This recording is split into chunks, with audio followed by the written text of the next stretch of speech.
이 시간은요, 방금 봉독해 드린 창세기 44장 14절부터 제목을 형들을 용서하는 요셉이라는 제목으로 계속해서 강론해 드리려고 합니다.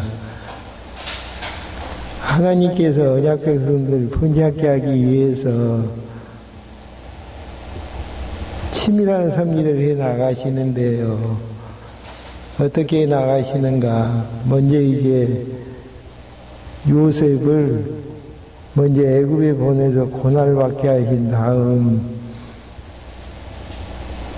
형들과 이제 화친하게 만드는 장면이 본문 내용에 담겨져 있습니다. 여기에서 형들 용서하는 요셉이라는 주제는 참 우리가 다시 한번 생각을 해봐야 될 내용입니다. 많은 사람들이 근본적인 원리에 의해서 예수님의 십자가의 공로로 말미암아서 우리가 이제 죄 용서를 받았다라고 정의를 하면서 시공영에서 부딪히면서 살아나가는 형제들과의 관계에서 잘못되어지고 상처 입히는 부분에 대해서는 간과해 버리고 살아나갈 때가 많습니다. 하지만은 오늘 이제 요셉을 받았던 형제들을 용서하는 장면을 통해서 다시 한번 시간 세계에서 어떻게 이제 우리가 살아나가야 되는가를 한번 정리하는 시간을 가지려고 합니다. 이 내용은 원론적인 부분에서 하나님께서 우리의 죄를 용서케 하시기 위해서 예수 그리스도 이 땅에 보내셔서 십자가에 죽게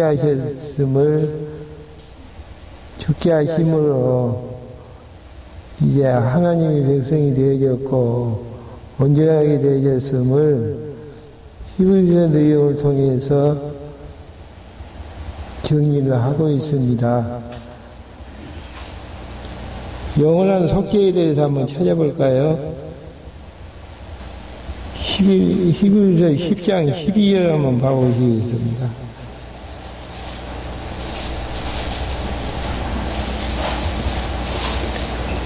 히브리서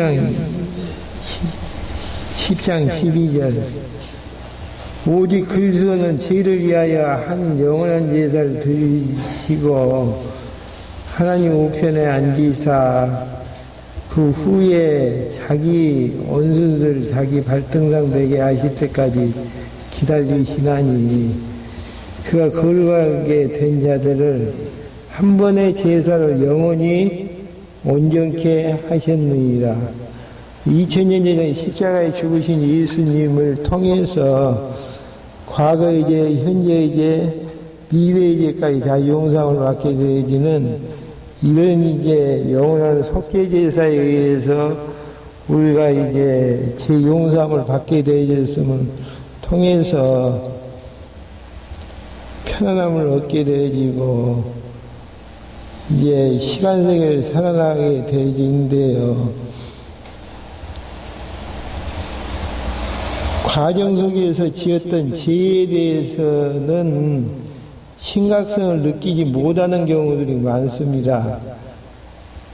예를 들어서 요셉을 팔아넘겼던 형들 전혀 지금 느끼침이 없는 상태에서 곡식을 사러 애굽까지 와서 요셉을 만났는데도 죄에 대한 문제를 정리하지 못하니까 하나님께서는 요셉을 통해서 그들에게 시험을 주게 되어지고 시험 속에서 죄를 깨닫게 해서 죄인임을 고백을 할 때에 이제 요셉이 형들을 용서하는 장면이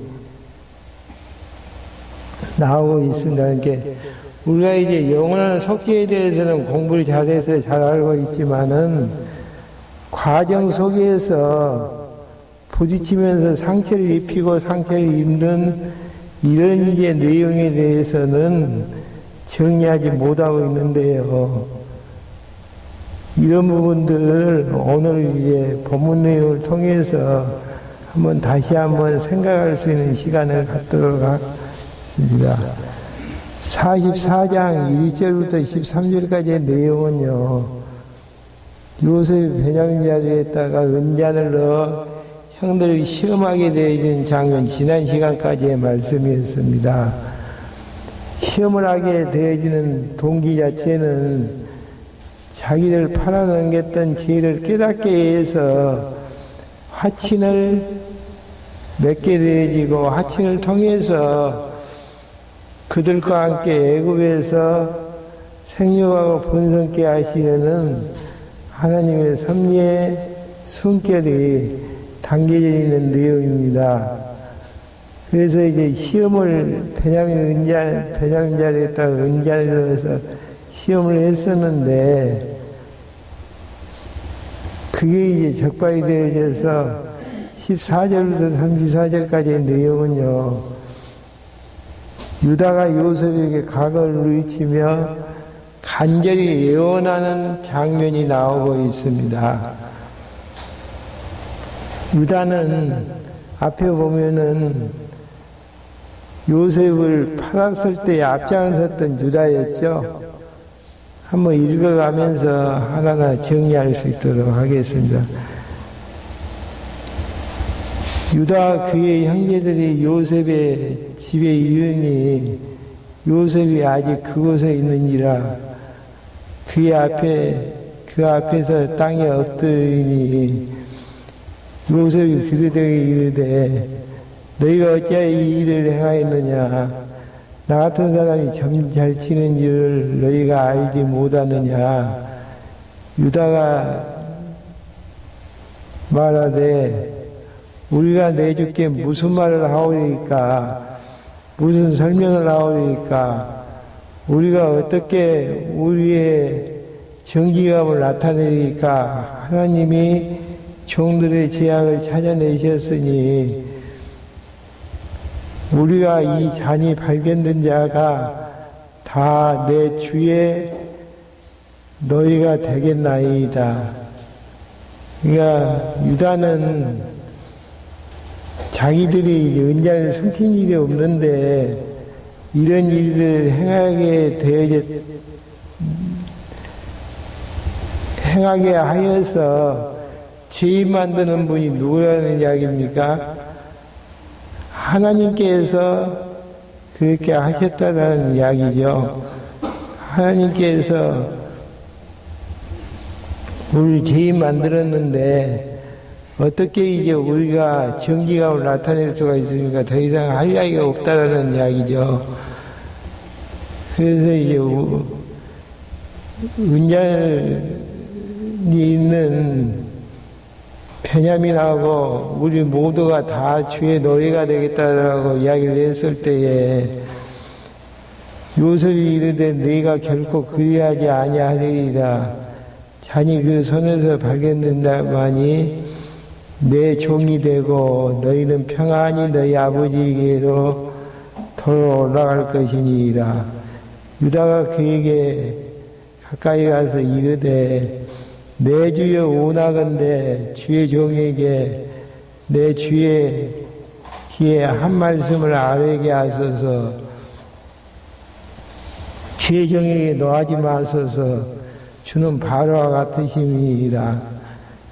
이전에 내 주께서 종들에게 물으시되 너희 아버지가 있느냐 아우가 있느냐 하시기에 우리가 내 주께 아뢰되 우리에게 아버지가 있으니 노인이요 또 그 노년에 얻은 아들 청년이 있으니 그 형은 죽고 그의 어머니가 남긴 것은 그뿐이므로 그의 아버지가 그를 사랑하나이다 하였더니 주께서 또 종들에게 이르시되 그를 내게로 데리고 내려와서 내가 그를 보게 하라 하시기로 우리가 내 주께 말씀드리기를 그 아이는 그의 아버지를 떠나지 못할지니 떠나면 그 아버지가 죽겠나이다. 주께서 또 주의 종들에게 말씀하시되 너희 막내아우가 너희 앞에 너희와 함께 내려오지 아니하면 너희가 다시는 내 얼굴을 보지 못하리라 하시기로 곡식을 안 주겠다는 이야기죠. 우리가 주의 종 우리 아버지께로 돌아 올라가서 내 주의 말씀을 그에게 아뢰었나이다. 그 후에 우리 아버지가 다시 가서 곡물 조금 사오라 하시기로 우리가 이르되 우리가 내려갈 수 없나이다. 우리 막내 아우가 함께 가면 내려가려니와 막내 아우가 우리와 함께 가지 아니하면 그 사람의 얼굴을 볼 수 없음이니이다. 주의 종 우리 아버지가 우리에게 이르되 너희도 알거니와 내 아내가 내게 두 아들 낳았으니 하나는 내게에서 나갔으므로 너희가 말하기를 틀림없이 찢겨 죽었다 하고 내가 지금까지 그를 보지 못하였거늘 내가 이 아우도 내게서 데려가려니 하니 만일 죄가 그 몸에 미치면 나의 흰머리를 슬퍼하며 수월로 내려가게 하리라 하니 아버지의 생명과 아이의 생명이 서로 하나로 묶여 있거늘 이제 내가 내 주의 종 우리 아버지께로 돌아갈 때 아이가 우리와 함께 가지 아니하면 아버지가 아이 없음으로 오고 죽으리니 이와 같이 되면 종들이 주의 종 우리 아버지가 흰머리를 슬퍼하며 서울로 내려가려 함이니이다. 유다의 이제 변론은 아버지하고 베냐민하고 연결되어 있기 때문에 비록 이제 은잔이 베냐민의 자리에 있지만은 아우를 데려가지 아니하면 아버지가 돌아가실 수밖에 없다라는 내용이죠. 그 32절 주의 종이 내 아버지에게 아이를 담보하기를 내가 이를 아버지께 데리고 돌아오지 아니하면 영영이 아버지께 죄짐을 지리라 하였사오니 떠나기 전에 43장 8절부터 9절까지 보게 되면은 유다가 이제 반드시 베냐민을 데리고 오겠다라고 자기가 이제 담보하겠다라는 주장을 하게 되는 장면이 나아지죠. 그 이야기를 하고 있습니다. 그러면서 33절 이제 주의 종으로 그 아이를 대신하여 머물러 있어 내 주의 종이 되게 하시고 그 아이는 그의 형제들과 함께 올려보내셔서 유다의 제안은 아버지하고 베냐민과 연결되어 있기 때문에 비록 이제 베냐민이 죄를 지었다고 가정을 할지라도 그 아이가 이제 올라가지 않으면 아버지가 돌아가시니까 유다 자신이 이제 담보가 되니까 베냐민을 보내달라는 이야기죠. 그 이유에 대해서 34절에서 그 아이가 나와 함께 가지 아니하면 내가 어찌 내 아버지께로 올라갈 수 있으리까 두렵건대 새가 내 아버지께로 미침을 보리이다. 예, 절대로 베냐민은 보내달라는 간청이고 자기가 이제 보증물로 잡혀 있겠다라는 이야기죠. 이러한 마음들이 자기의 이제 11번째 동생인 요셉을 팔아 넘겼을 때에는 아버지가 이제 베냐민을 사랑한다는 사실을 알면서도 아버지의 마음을 아프게 했던 유다였지만은 유다가 이제 여러 가지 시험을 통해서 죄인임을 깨닫게 되어졌었고 이제 니치는 입장에서 베냐민만큼은 올려 보내야 된다라는 이런 이제 사랑의 메시지를 요셉 앞에서 이제 이야기를 하니까요. 45장 1절부터 15절까지는 요셉이 이제 감동을 받아가지고 형제들에게 자기 신분을 밝히고 형제를 용서하는 내용이 나오고 있습니다. 요셉이 시종하는 자들 앞에서 그의 정을 억제하지 못하여 소리질러 모든 사람을 자기에게서 물러가라 하고 형제들에게 자기를 알리니 자기가 요셉임을 알린다는 이야기죠. 그때 그와 함께한 다른 사람이 없었더라. 요셉이 큰 소리가 우니 애굽 사람에게 들림에 바로의 궁중에 들리더라. 요셉이 형들에게 이르되 나는 요셉이라. 내 아버지께서 아직 살아계시니까 형들이 그 앞에서 놀라서 대답하지 못하였더라. 요셉이 형들에게 이르되 내게로 가까이 오소서. 그들이 가까이 가니 이르되 나는 당신들의 아우 요셉이니 당신들이 애굽의 판자라. 그러면서 이제 역사를 해석을 하게 되는데요. 역사의 해석하는 방법 자체는 인본주의적인 해석이 있고요. 유실론적인 해석이 있는데 요셉은 지금까지 자기가 이제 애굽에 팔려와가지고 살았던 생에 대해서 하나님께서 그렇게 하셨다라는 역사적인 해석을 하게 되어진 장면입니다.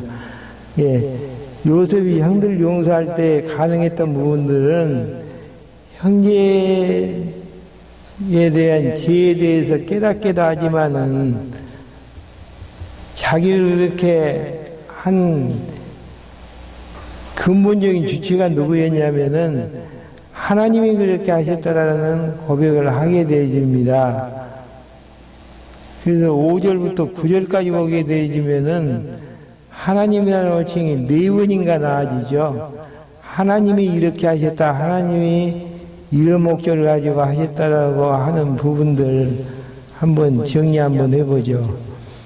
5절 당신이 이곳에 나를 이곳에 팔았다고 해서 근심하지 마소서, 한탄하지 마소서. 하나님이 생명을 구원하시려고 나를 당신들보다 먼저 보내셨나이다. 야곱과 야곱의 형제들, 가족들을 구원케 하기 위해서 누가 애굽에 먼저 보냈냐면은 하나님이 그렇게 하셨다라고 5절 내용에서 하나님이 그렇게 하셨다 이야기를 하고 있고요. 이 땅에 2년 동안 형령이 들었으나 아직 5년은 바깔지 못하고 추수도 못할지니라. 하나님이 큰 구원으로 7절에도 또 하나님이라고 주어를 쓰죠. 하나님이 큰 구원으로 당신들의 생명을 보존하고 당신들의 후손을 세상에 두시려고 나를 당신들보다 먼저 보내주셨으니 왜 이제 하나님께서 요셉을 먼저 보내셨나? 당신들의 생명을 보존하고 당신들의 후손을 세상에 두시려고 그렇게 하셨다라는 이야기입니다. 그냥 나를 잃어보는 이는 당신들이 아니요 하나님이시라. 분명히 과정 속에서 누가 지금 인신몸에서 팔아넘긴 겁니까? 형제들이 그렇게 했는데 하나님께서 그렇게 하셨다는 이야기죠. 이게 이런 유실론적인 신앙 자체가 형제를 용서할 수 있는 부분들입니다. 예. 하나님께서 먼저 하셨다는 그런 고백이 나오지 않는 상태에서는 용서가 불가능한 부분들이고요. 앞부분에서는 형제들의 죄에 대한 깨달음이 있지 아니하고서는 불가능한 부분들입니다. 그의 나를 잃어보는 이는 당신들이 아니여 하나님이시라. 하나님이 나를 바로에게 아버지로 삼으시고 그 온 집의 주로 삼으시며 애굽 온 땅의 통치자로 삼으셨나이다. 당신들과 당신들의 후손들의 생명을 이 세상에 두시려고 어떻게 하셨는가? 애굽의 이제 통치자로 애굽의 주인으로 삼으셨다는 삼으신 분이 누구신가? 하나님이 그렇게 하셨다는 고백을 하게 되십니다. 당신은 석회 아버지께로 올라가서 아뢰기를 아버지 아들 요셉의 말에 하나님이 나를 애굽 전국의 주로 세우셨으니 지체하지 말고 내게로 내려오사 아버지 아들들과 아버지의 손자들과 아버지의 양과 소와 모든 소유가 고센 땅에 머무르며 나와 가깝게 하소서. 흉년이 아직 5해가 있으니 그가 거기서 아버지를 봉양하였나이다. 아버지의 가족과 아버지에게 속한 모든 사람에게 부족함이 없도록 하겠나이다. 하더라 하고 전하소서. 당신들의 눈과 내 아우 베냐민의 눈이 보는 바 당신들에게 이 말을 하는 것이 누구의 입이라는 이야기입니까? 요셉의 입에서 나오는 이야기임을 이야기를 하게 되어집니다. 용서는 직접적으로 누가 해야지 진정한 용서가 되어지는 것이죠? 하나님입니까? 요셉입니까? 요셉이고요. 근본적인 내용은 하나님이 하시는 부분들이고요. 그러니까 요셉이 위해서 용서가 되어졌다는 이야기는 뒤안까지 말을 해서 애굽으로 이끌려고 하는 섭리의 내용들이 나오고 있습니다. 13절 당신들은 내가 애굽에서 누리는 영화와 당신들이 본 모든 것들 다 내 아버지께 아뢰고 속히 모시고 내려오리라 하며 자기 베냐민의 목을 안고 우니 베냐민도 요셉의 목을 안고 우니이라. 요셉이 또 형들과 입 맞추고 안고 우니 형들이 그제야 요셉과 말을 하니라. 요셉이 용서를 해줘서 구원을 해줬을 때에 비로소 어떻게 합니까? 요셉과 이제 형제들이 말을 하게 되는 내용들이죠. 그래서 이제 한번 생각을 해봐야 될 부분들은요. 하나님께서 요셉을 통해서 용서함을 줄 때에 형들이 요셉과 입맞추고 이제 편안한 상태에서 애국까지 올 수 있는 길을 마련하게 되는 장면이 있습니다. 그러니까 우리가 이제 이 땅을 살아나가면서 우리의 모든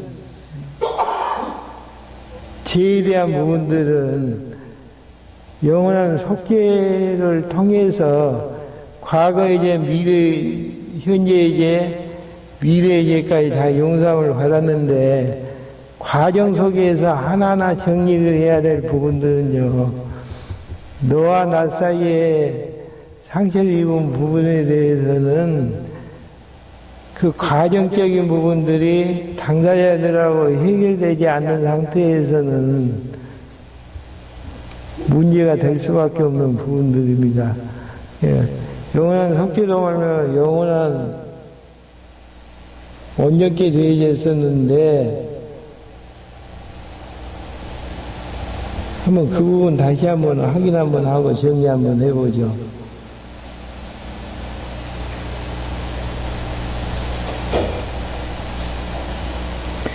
히브리서 10장 12절 오직 그리스도는 죄를 위하여 한 영원한 제사를 드리시고 하나님 우편에 앉으사 그 후에 자기 원수들을 자기 발등상 되게 하실 때까지 기다리시다니 그의 거룩하게 된 자를 한 번의 제사를 영원히 온전케 하셨느니라. 영원히 온전케 하셨는데 우리 안에는 아직도 뭐가 남아 있습니까? 예수 믿기 전에 육체의 소욕이 남아져 있기 때문에 육체의 소욕이 정리되지 아니하고서는 온전하게 될 수 있어요, 없어요? 없죠. 그래서 온전하게 되는 과정 속에서 육체의 소욕을 제거되어지는 부분들이 죄에 대한 용서도 있고 죄에 대한 깨달음 속에서 나는 죄인이다라고 고백을 하는 이런 부분들도 이제 있게 되어지는 부분들이죠. 그래서 로마서에 보게 되어지면은요, 로마서 5장 12절부터 7장 25절까지 내용이 하나님께서 우리를 의롭다 하시는 성길이 나아지는데요. 그 성길의 마지막 5번째 내용이 뭐냐면은 악한 육신으로는 범죄하게 되어진다라는 내용이 7장, 로마서 7장 14절부터 25절까지 나아지는데요. 의롭다고 칭함을 받는 하나님의 백성, 영원한 제사를 통해서, 속죄제사를 통해서 의롭다함을 칭함을 받게 되어지는 것인데, 우리 안에 육체의 소욕이 있음을 로마서 7장 18절부터 나아지는데 한번 읽고 넘어갈까요? 로마서 7장 18절 내 속 곧 내 육신에 선한 것이 가지 아니한 줄 아노니 원함은 내게 있으나 선을 행하는 것이 없노라. 내가 원하는 바 선을 행치 아니하고 도리어 원치 아니하는 바 악을 행하는도다. 만일 내가 원치 아니하는 그것을 하면 이를 행하는 자가 내가 아니요 내 속에 거하는 죄인이라. 그러므로 내가 한 법을 깨달았노니 곧 선을 행하기를 원하는 나에게 악이 함께 있는 것이로라. 영원한 속죄함을 받은 하나님의 백성이 되어졌지만은 언론적으로는 천국 백성이지만은 과정 속에서는 육체의 소욕이 있고 악이 존재하기 때문에 그 악이 어떻게 이제 감소가 되어지는 것인가, 이러한 부분을 정리할 때에 창세기의 이제 논리처럼 범죄한 형들 시험을 통해서 요셉이 시험케 해서 죄를 깨닫게 만들고 깨달은 죄를 드러나게 해서 하나님께서 요셉을 통해서 하나님이 요셉을 통해서 용솟게 되어지는 가정들을 통해 이제 하나하나 육체의 소욕을 정리해 나가시는 하나님의 섭리의 손길이 노마사의 의의 성길에 올리해 보면 정리를 하고 있습니다. 그러니까 의인 됐다 그래서 영원한 속죄로 말미암아 이제 다 용서함 받았으니까 제 문제를 어떻게 해야 될 것인가 하나하나 서로 상대적으로 정리를 해나가지 아니하면은 정리하는 과정을 통해서 하나님의 백성으로 의롭게 만들어 가시는 하나님의 섭리의 내용들이 노마서에서 담겨 있고요. 또 창세기 내용에서도 나와져 있습니다. 예.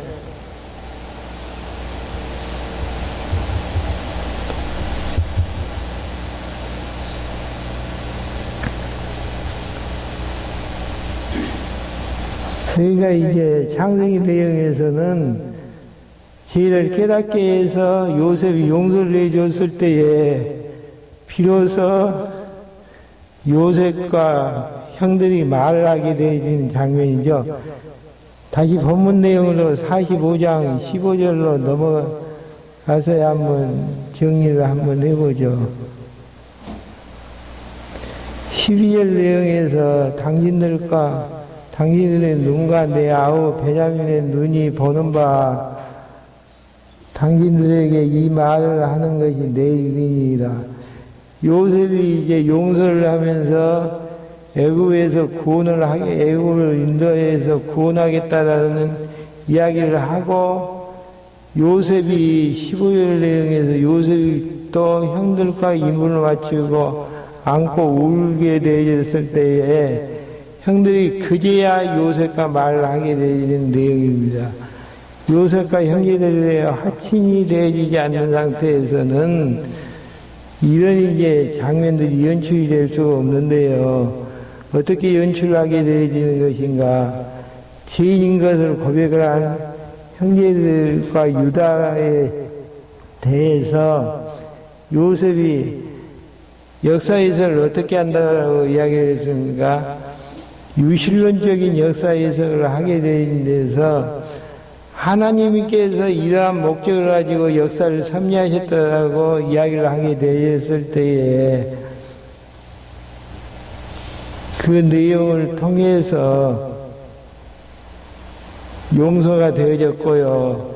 용서가 되어지는 데에서 형들과 요셉이 그제서야 말을 하면서 화친을 하게 된 장면들이 나오고 있습니다.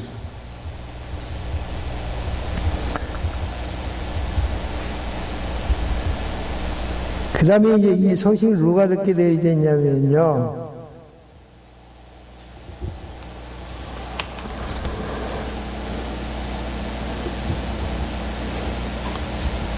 형들,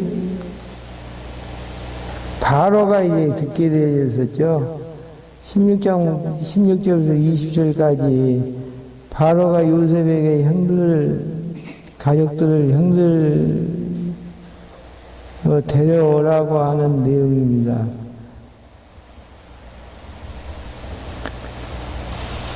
요셉의 형들이 왔다라는 소문이 바로의 궁에 들림에 바로와 그의 신하들이 기뻐하고 바로는 요셉에게 이르되 그 형들에게 명령하기를 너희는 이렇게 하여 너희 양식을 싣고 가서 가나안 땅에 이르거든 너희 아버지와 너희 가족을 이끌고 내게로 오라.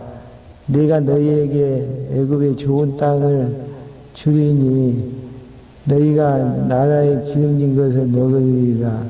이제 명령을 받아서 이렇게 하라.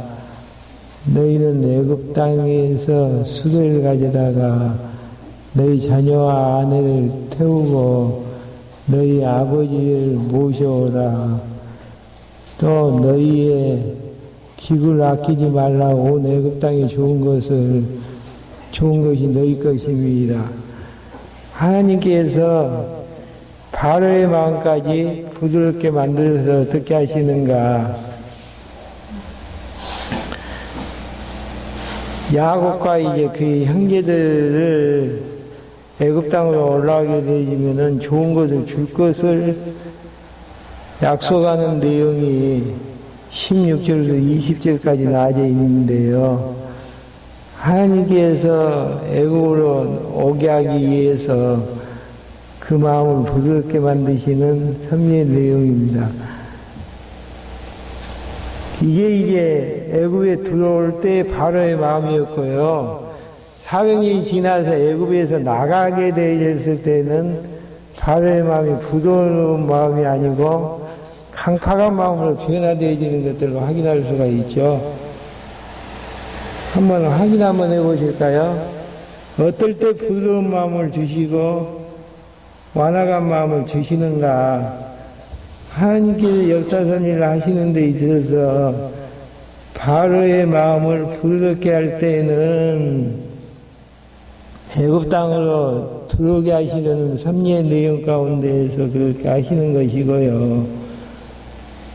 이제 400년이 지나가서 애굽 땅에서 나가게 하실 때에는 완악한 마음을 주셔서 더 많은 하나님의 능력들을 보이시는 내용입니다. 출애굽기 7장 3절부터 한번 몇 절 읽어보고 마무리 짓죠. 출애굽기 7장 3절. 내가 바로의 마음을 완악하게 하고 내 표징과 내 이적을 애굽 땅에서 많이 행할 것이니 바로가 너희 말을 듣지 아니할 터인즉 네가 내 손을 애굽에 뻗쳐 여러 큰 심판을 내리고 내 군대 내 백성 이스라엘 자손들을 그 땅에서 인도하여 내리니라. 하나님께서 바로의 마음을 완악하게 하셨다라고 이야기를 하는 내용은 출애굽게 하실 때에 많은 심판을 통해서 많은 능력들을 통해서 이스라엘 백성을 인도하기 위한 내용입니다. 그래서 이제 완악하게 진짜 되어지는 장면들 한번 봐보시죠. 7장 13절 보시면은 그러나 바로의 마음이 완악하여 그들의 말을 듣지 아니하니 여호와의 말씀과 같았더라. 22절 애굽의 요술사들도 자기들의 요술로 그와 같이 행함으로 바로의 마음이 완악하며 그들의 말을 듣지 아니하였으니 여호와의 말씀과 같았더라. 그러면서 10가지 재앙이 일어나게 되는데요. 그때마다 듣지 아니하고 마지막에 언제 듣게 되어지는 것인가. 자기의 장자, 왕자가 죽게 되어지고 애굽의 장손들이 다 죽게 되어지는 그 시점에서 이제 듣게 되어지는 내용들입니다. 예, 하나님께서 하나님의 뜻을 이루기 위해서 어떻게 하시는가. 바로의 마음을 부드럽게 됐다가 강팍하기도 하시는, 완화하기도 하시는 하나님의 섭리의 내용들입니다. 그러기 위해서 나를 중심으로 해서 많은 사람들이 존재하고 있는데요. 하나님께서 선하신 뜻을 이루기 위해서 어떻게 하시는가. 필요에 따라서 강팍한 자를 내 옆에 두게 될 때도 있고요. 필요에 따라서 부드러운 마음을 행하는 자들을 줄 때도 있기 때문에 하나님 뜻을 잘 분별하면서 살아나가는 게 지혜의 모습입니다. 다음 시간에 45장 21절부터 계속해서 강론을 들려갑니다. 기도하고 마치겠습니다. 하나님 아버지, 저희들 이 시간에 불러 모아주셔서 하나님께서 약속해 주셨던 애굽으로 인도하기 위해서 요셉의 용서가 있었고 형제들과 하친하는 경우가 있었기 때문에 이러한 과정들 통해서 하나님의 뜻이 이루어지는 것들을 확인할 수 있도록 인도해 주심을 감사 올립니다. 모든 만사가 하나님이 정하신 뜻대로 되어지는 것임을 다시 한번 정리를 하면서 이 땅에서 되어지는 모든 역사를 유실론적으로 해석을 하게 되므로 하나님이 하셨다는 명제 속에서 의미를 되찾고 감사함에 살아가는 저희들로 인도해 주시옵소서. 예수 그리스도의 이름으로 기도했습니다.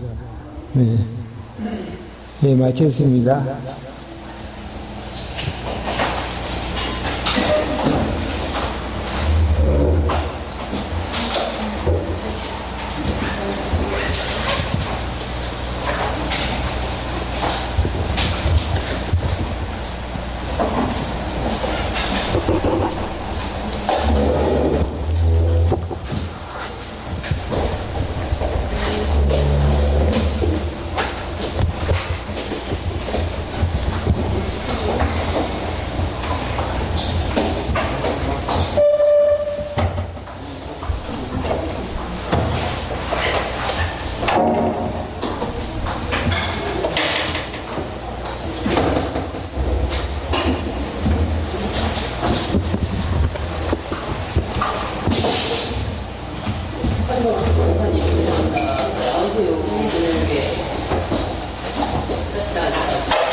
강사님